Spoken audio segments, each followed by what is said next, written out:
ఓ పక్క $1,00,000 ఫీజు, మరో పక్క సోషల్ వెట్టింగ్. ఇప్పుడు లాటరీ రద్దు.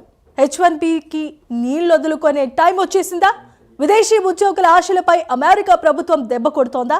H1B వీసా దొరకటం ఇక కష్టమేనా, లేదా కేవలం హైలీ పెయిడ్ జాబ్స్, బాగా టాలెంట్ ఉన్న వాళ్లకు మాత్రమే వీసాలు వస్తాయా?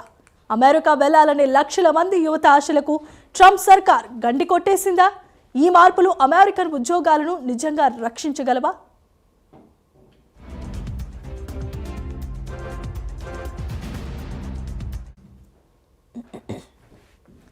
ఒకప్పుడు అమెరికాలో జాబ్కు H1B వీసా గేట్వే. వీసా వచ్చిందంటే ఉద్యోగుల ఆనందం పట్టలేనంత.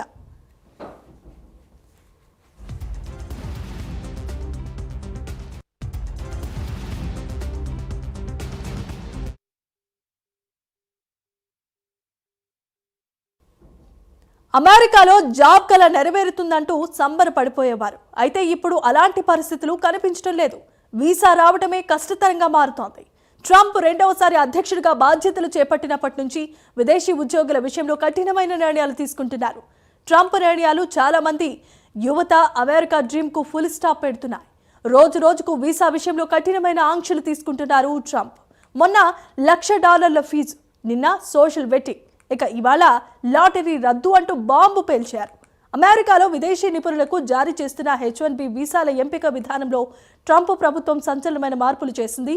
ఇప్పటి వరకు అమలులో ఉన్న కంప్యూటర్ ఆధారిత ర్యాండమ్ లాటరీ విధానాన్ని పూర్తిగా రద్దు చేస్తున్నట్లు ప్రకటించింది. దాని స్థానంలో వేతనాలు, నైపుణ్యాల ఆధారిత వెయిటెడ్ సెలక్షన్ సిస్టమ్ను అమల్లోనికి తీసుకొచ్చింది. ఈ మేరకు డిపార్ట్మెంట్ ఆఫ్ హోమ్ల్యాండ్ సెక్యూరిటీ కొత్త నోటిఫికేషన్ విడుదల చేసింది.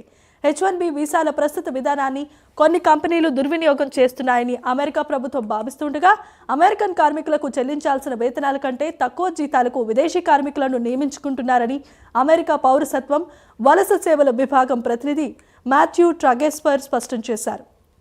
ఈ పరిస్థితికి చెక్ పెట్టేందుకు కొత్త విధానాన్ని తీసుకొచ్చామన్నారు ట్రంప్. అయితే అమెరికా తీసుకొచ్చిన ఈ మార్పుతో భారతీయుల్లో ఎంట్రీ లెవెల్ నిపుణులకు అమెరికాలో వర్క్ వీసాలు పొందడం చాలా కష్టంగా మారబోతోంది.